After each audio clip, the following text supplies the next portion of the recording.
Nomination సందర్భంగా CM Jagan చేసిన వ్యాఖ్యలపై వైఎస్ వివేక కుమార్తె సునీత స్పందించారు. జగన్ చేసిన వ్యాఖ్యల్లో వివేకపై ద్వేషం కనిపిస్తోందన్నారు. రాజశేఖర రెడ్డి కోసం ఎమ్మెల్యే పదవిని, జగన్ కోసం ఎంపీ పదవిని వివేక త్యాగం చేశారన్నారు. మీకోసం త్యాగం చేసిన వివేకపై ఎందుకంత ద్వేషమని జగన్ను నిలదీశారు. వివేకానంద రెడ్డి గారు ఒకానొకప్పుడు రాజశేఖర రెడ్డి గారి కోసం తన ఎమ్మెల్యే పదవిని త్యాగం చేశారు. తర్వాత జగన్మోహన్ రెడ్డి గారి కోసం ఎంపీ పదవిని త్యాగం చేశారు. ఇన్ని జరిగినాక కూడా ఎందుకు మీకు వివేకానంద రెడ్డి గారు అంటే అంత అసూయ, ద్వేషం, చంపేంత వరకు వచ్చిన ద్వేషం ఎందుకు వచ్చింది అన్నది అర్థం కావడం లేదు. అనునిత్యం పులివెందుల ప్రజల కోసం పనిచేసిన మనిషి. అందుకనేనా ఈ ఈర్ష?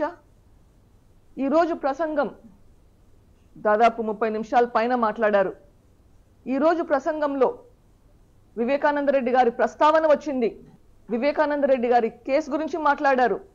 వివేకానంద రెడ్డి గారి గురించి నెగిటివ్గా వచ్చేలా మాట్లాడారు. మీకోసం ఇంతగా కృషి చేసి పనిచేసి రాత్రి చనిపోయే ముందు వరకు మీకోసమే కృషి చేసిన మనిషి మీద ఒక్క మంచి మాట కూడా గుర్తు రాలేదా మీకు చెప్పడం?